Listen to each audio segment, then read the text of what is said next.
Assalamualaikum warahmatullahi wabarakatuh. Perkenalkan, kami dari kelompok 4. Di sini kami akan membahas tentang learning net bias dengan anggota kelompok yang pertama ada Aurora Kaila Syakinasyah dan saya sendiri yaitu Fitri Ramasari S. Dengan mata kuliah pengenalan kecerdasan buatan.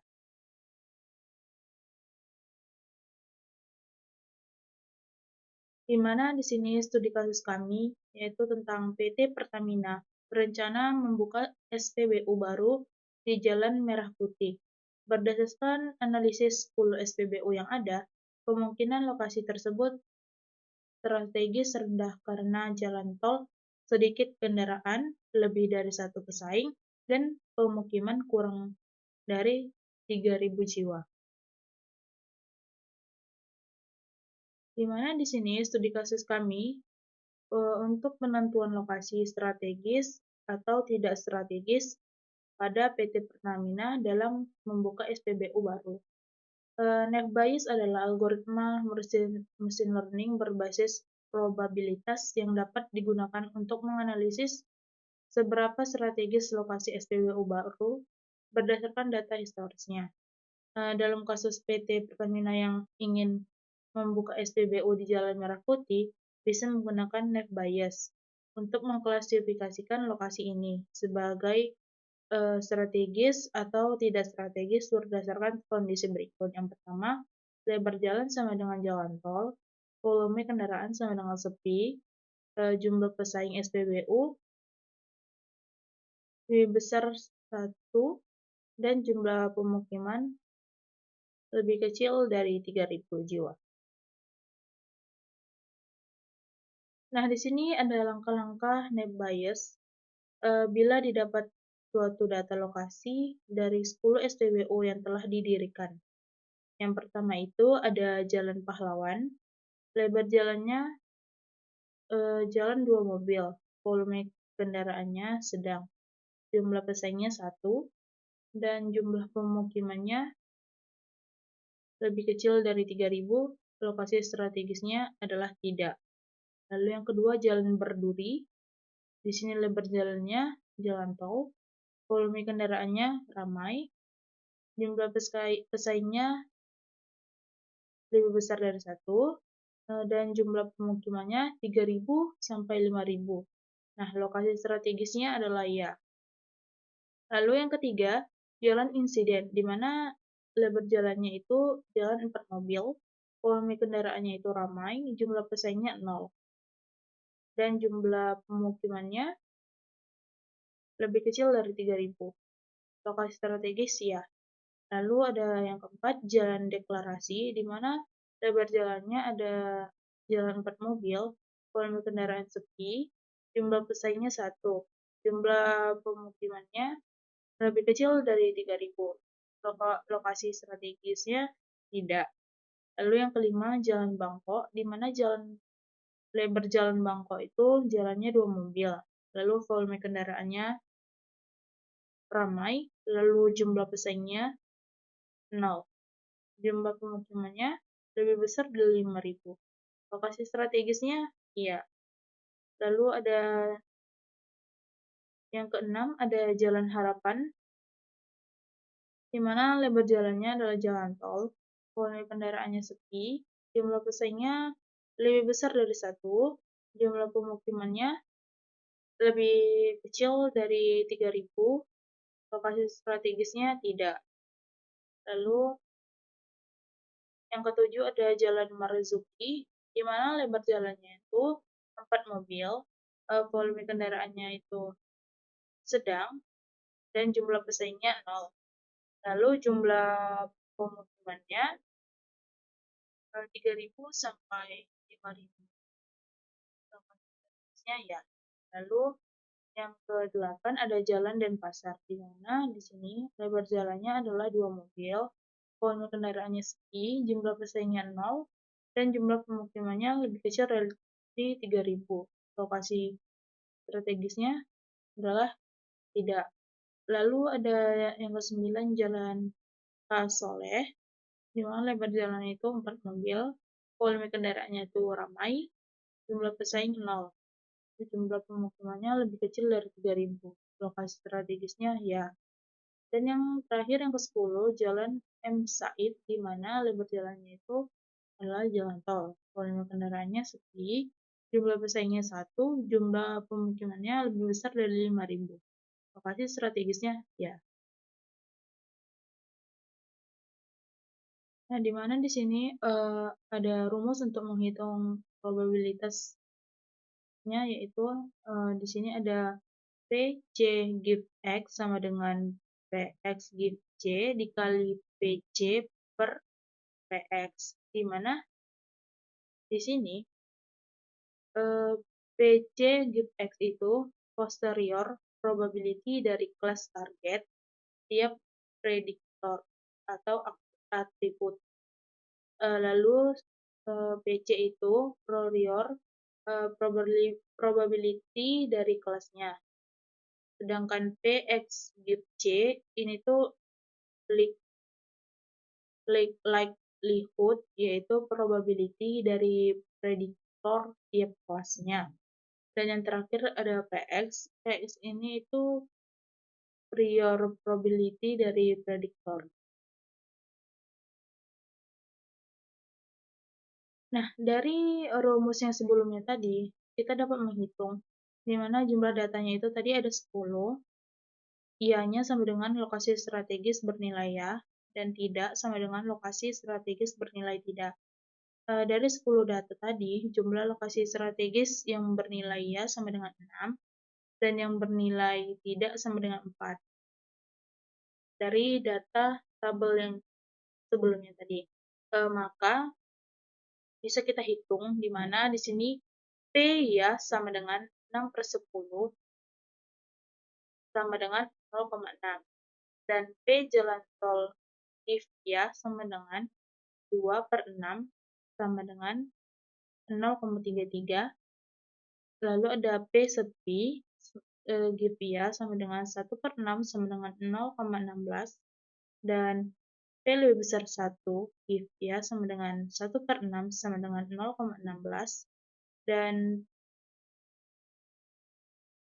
P lebih kecil dari 3.000 give ya sama dengan 2/6 sama dengan 0,33. Lalu kita juga menghitung yang bernilai tidaknya. Yang pertama itu P tidak sama dengan 4/10 sama dengan 0,4.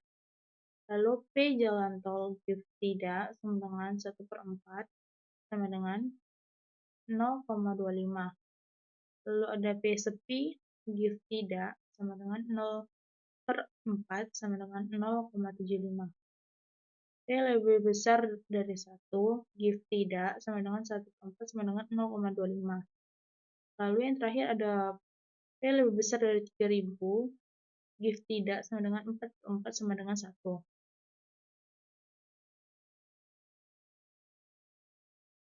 Nah, dari perhitungan sebelumnya tadi, kita bisa menghitung posterior ya dan posterior tidak.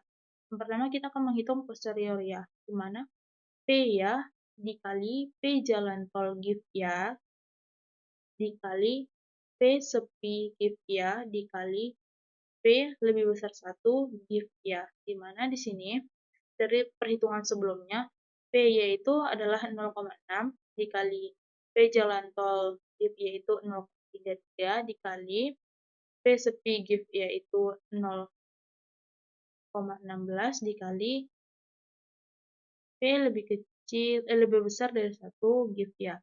Dengan 0,33. Nah, ini kita kalikan semua dapat hasilnya 0,00167. Lalu kita akan menghitung posterior tidak, di mana di sini P tidak dikali P jalan tol give tidak dikali P sepi give tidak dikali P lebih besar 1 give tidak dikali P lebih besar 5.000 give tidak. Nah, di sini kita masukkan semua perhitungan yang sebelumnya kita dapatkan tadi.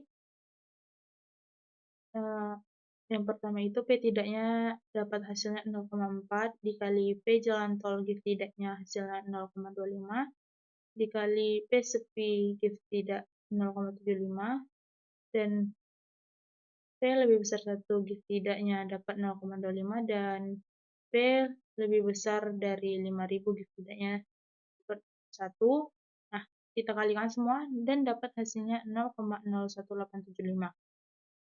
Dari semua perhitungan ini, karena nilai posteriornya tidak lebih besar dari posteriornya, maka lokasi strategis sama dengan tidak. Jadi, kesimpulan dari perhitungan ini, kita dapatkan lokasi strategisnya adalah tidak dapat dibangun jalan di merah putih. Selanjutnya akan dijelaskan oleh teman saya. Baiklah, di sini saya akan melanjutkan penjelasan dari teman saya. Sebelumnya, saya ingin memperkenalkan diri dulu. Nama saya Aurora Kaila Sakinasya dengan NPM 2235 Di sini saya akan menjelaskan tentang implementasi ke Python. Nah, di sini ada codingan Python untuk sistem penentuan strategis SPBU. Berikut adalah codingannya.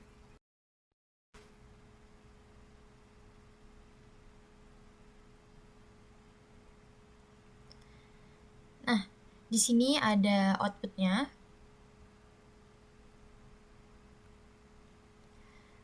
Nah, jadi saya akan menjelaskan codingannya. Yang pertama, untuk menyiapkan data historis SPBU, tahap yang pertama adalah menyiapkan dataset yang berisi informasi mengenai lokasi-lokasi SPBU yang sudah ada. Dataset ini terdiri dari 5 fitur utama. Yang pertama, jalan tol, untuk menanyakan apakah SPBU berada dekat dengan jalan tol. Jawabannya ada 2, iya atau tidak. Kemudian ada volume kendaraan, bagaimana tingkat lalu lintas kendaraan. Jawabannya 2, sepi atau ramai. Jumlah pesaing, berapa banyak pesaing dalam radius tertentu, apakah lebih dari 1 atau kurang dari sama dengan 1. Nah, kemudian ada jumlah penduduk, berapa banyak penduduk di sekitar lokasi SPBU. Kalau apakah di sini ada kurang dari 3.000 atau lebih dari sama dengan 3.000. Selanjutnya ada strategis. Apakah lokasi ini dinilai strategis untuk SPBU? Jawabannya iya atau tidak. Data ini digunakan sebagai referensi untuk melatih model Naive Bayes agar dapat mengenali pola lokasi SPBU yang strategis dan tidak strategis. Yang kedua, di sini ada mengonversi data kategorikal ke numerik. Machine learning hanya dapat memproses data dalam bentuk numerik, sehingga data teks seperti iya, tidak, sepi, dan sebagainya harus dikonversikan menjadi angka. Untuk melakukan ini digunakan label encoder yang berfungsi untuk mengganti kategori dengan angka. Misalnya, iya itu sama dengan 1, tidak sama dengan 0, sepi sama dengan 0, ramai sama dengan 1. Lebih dari 1 pesaing sama dengan 1, dan kurang dari sama dengan 1 pesaing sama dengan 0. Nah, kurang dari 3.000 penduduk sama dengan 0, dan lebih dari sama dengan 3.000 penduduk sama dengan 1. Setelah konversi dataset yang sebelumnya berbentuk teks ini berubah menjadi angka sehingga dapat diproses oleh model machine learning. Selanjutnya, untuk memisahkan fitur dan label. Setelah data dikonversikan ke dalam bentuk numerik, langkah selanjutnya adalah memisahkan fitur dan label. Nah, fitur kita inisialisikan sebagai X, berisi data tentang jalan tol, volume kendaraan, jumlah pesaing, dan juga jumlah penduduk.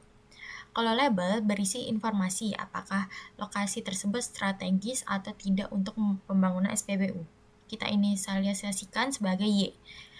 Model akan menggunakan X sebagai input dan Y sebagai target yang akan diprediksi. Membuat dan melatih model Naive Bayes. Setelah data siap, Naive Bayes classifier dibuat menggunakan Gaussian NB. Model ini bekerja dengan cara menghitung probabilitas dari setiap fitur dalam dataset untuk menentukan apakah lokasi tersebut strategis atau tidak. Model ini kemudian dilatih atau trained menggunakan data yang telah dikonversi.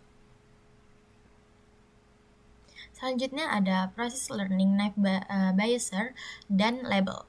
Pada tahap ini, model mempelajari hubungan antara fitur dan label menggunakan probabilitas net bias. Misalnya, model akan menganalisis pola seperti jika jalan tol ya dan jumlah pesaing lebih dari satu, apakah lokasi masih dianggap strategis? Kemudian, jika volume kendaraan sepi, apakah ini berpengaruh pada tingkat keberhasilan SPBU? Ketiga, jika jumlah penduduk kurang dari 3.000, apakah ini mengurangi kemungkinan lokasi menjadi strategis? Melalui proses ini, model akan mengenali pola dari data yang diberikan. Selanjutnya, menyiapkan data lokasi baru untuk prediksi. Setelah model selesai dari data yang ada, sekarang saatnya untuk menguji model dengan lokasi baru di Jalan Merah Putih. Lokasi ini memiliki karakteristik berikut. Yang pertama, dekat jalan tol, ya.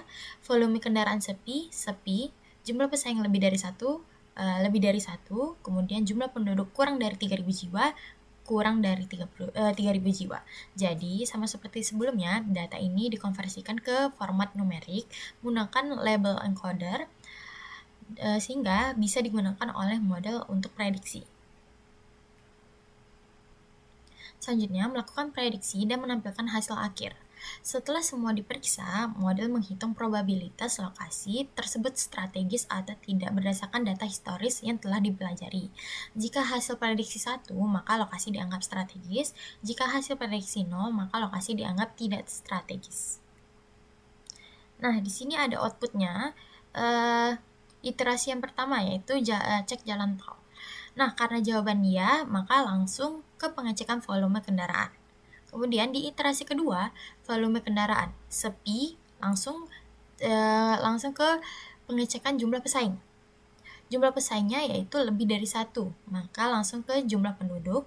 Jumlah penduduknya kurang dari 3.000, maka hasil akhirnya yaitu lokasi Jalan Merah Putih diprediksi tidak strategis.